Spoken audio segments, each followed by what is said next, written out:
Me and Harvey Matusow. Me as Harvey Matusow. But who's Harvey Matusow, you might ask? And how did Robert Cohen, that's me, end up doing a one-man show about him? Because that's what happened. Started with Joe Stalin, you might say. Joseph Stalin, overlord of the Soviet Union. Nietzsche, who famously said, when you do battle with monsters, ensure that you don't yourself become a monster. Now, Stalin, by any rational standard, was a monster. Never mind ideology, the blood of millions on his hands was surely enough to make him fearable in the United States. But in facing up to him, they created a monster of their own. McCarthyism. Of course, Senator Joe McCarthy was not McCarthyism. It was about far more than him, and it had been going on a lot longer before he jumped on the bandwagon in 1950. HUAC, the House Un-American Activities Committee, with which he is so often wrongly linked, had been going since 1938. McCarthy was never on HUAC, but Richard Nixon was. It made a star of him. So McCarthyism, they were all at it, basically. But McCarthy, coming late to the party, set new standards for ethical sleaziness. He was a compulsive liar. So reckless he embarrassed the other Red Hunters. So reckless too that he eventually went to war with the US Army and lost. Anyway, so in the mid-90s I started finding out about McCarthy, and I decided I was going to write a play about him. Hence this picture here, taken by my brother when we were on holiday in America. Good PR, I thought.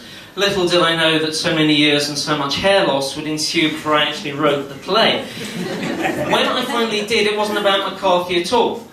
It was about another much less exalted liar, but one with no lesser talent for mendacity. Harvey Matusow. He was involved with McCarthy and with every other major anti-subversion outfit in America. Started out a communist, very keen, very passionate, totally dedicated, right up to the moment when he sold out to the FBI.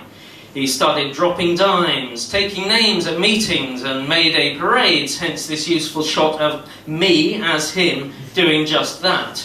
Now, I spent a year trawling the Matusow archives, and I couldn't work out why he crossed the street, why he defected. I don't think he knew himself, possibly fear of persecution, disillusionment, or maybe just the $40 a month that he got from the FBI. Either way, it turned out the feds weren't the only ones buying. He ended up as a McCarthyite supergrass, paid witness for HUAC, the Justice Department, the Senate Internal Security Subcommittee. He also worked for the people who wrote Red Channels, this disgusting blacklisting Bible. He even hit the campaign trail for McCarthy, helped him to win himself a second term in the Senate. Then, surprisingly, after 4 years on the gravy train, Matusow decides to get off. Decides, again for reasons beyond fathoming, to very publicly renounce the bulk of his testimony. Now, some rejoiced at this, of course. Some cleft to the original statements he's made. He's lying now, they said. He's been nobbled by the Reds. Still, he had put the cat among the stool pigeons. And though he did end up going to jail, his actions had useful results. The Justice Department, for instance, stopped using paid witnesses in trials. Anyway, he comes out of jail and he looks forward to a new life. He was always creative, actor, stand-up comedian, book designer, journalist, puppeteer. He reckons on rejoining that world that he'd always been involved in. But of course he burnt a lot of bridges, both left and right. So wherever he goes, McCarthyism follows him. 1966, he moves to England, living first in London and then in Ingatstone in rural Essex. And luckily for me, during this 7-year period of exile, he decides to entrust his papers to a British university. He chose Sussex, where you can still get access to his papers, alongside the genteel correspondence of such as Kipling and Virginia Woolf.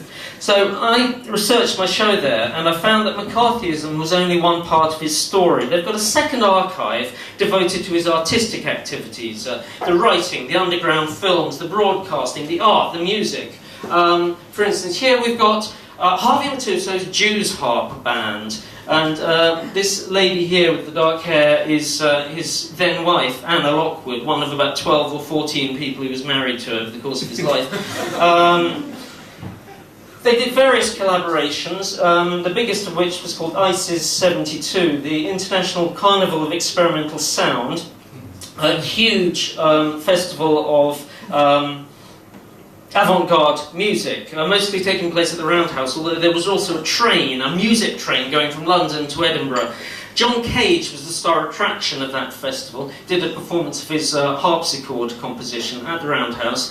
There's a picture here of Cage and Matusow and Co. And in his hand here is something that looks like a coat hanger, but it's actually, you can see it better in the inset, it's a stringless yo-yo, which is a toy that he was trying to market at the time.